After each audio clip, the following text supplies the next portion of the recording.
Hello everyone, I'm Nadia Munla. I'm an embodiment and intimacy coach, and today I really wanted to talk to you about one of my favorite methods, a really simple tool to help de-escalate fights, arguments, conflict.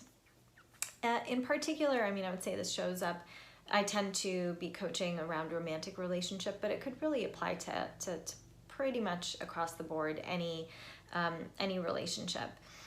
And that is essentially this. I have a really basic philosophy. When you step back and you look at the pattern of the fights and the conflict that you've had with your romantic partner, you will notice that usually most of these fights are actually the same fight. Just the exterior looks a little different. I think one of my previous love coaches, Annie Lala, would speak to this. I think it was her that was saying, every single fight is just wearing a different costume. And when we really pull back and can start to see, oh yeah, look, we're really just having the same fight over and over again. Today it's about the trash. Tomorrow it might be about, the kids' school. Next time it might be about, whatever. But really, ultimately, always it's about this one thing. And the way in which, to talk about de-escalating fights, really need to talk about what escalates fights, right? What escalates argument and conflict. And that is usually when two people go into a state of fight or flight, right? They're in fight or flight or freeze mode. So what happens is we move primarily into the reptilian part of our brain, part of us that's all about survival. And what happens then is when we're in a fight and both people are in this mode of total just survival and fighting for themselves, because survival is a very individualistic, very it's just fending for yourself. And then you're looking at the other person, and the other person has also become the predator, the enemy, right? So what's happening is you're not only are you fighting for yourself, you are fighting for yourself and the person in front of you who's usually your partner in life, or someone who you're trying to make your partner in life is now your number one enemy, right? So we're all in this fight or flight mode. And what happens is we regress into a state of childhood fear, very young fear.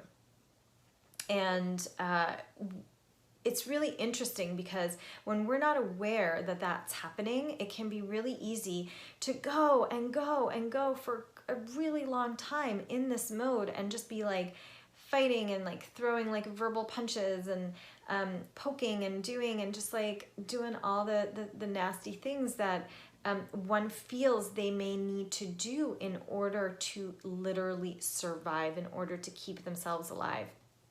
And so we're just at a point where it's not rational anymore, right?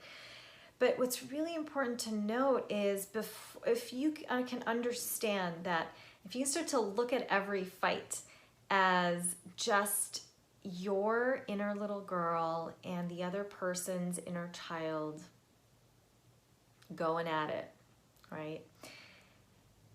And it does something where it just snaps you out of that reptilian brain survival fight or flight mode into a little bit more perspective. Some other pieces of your brain come online and you're reminded, oh yeah, this is just two younger versions of ourselves fighting here. This isn't actually the truth and the whole picture, right? And the second you do that, you start to see the whole picture, and it's a lot easier for your system to regulate.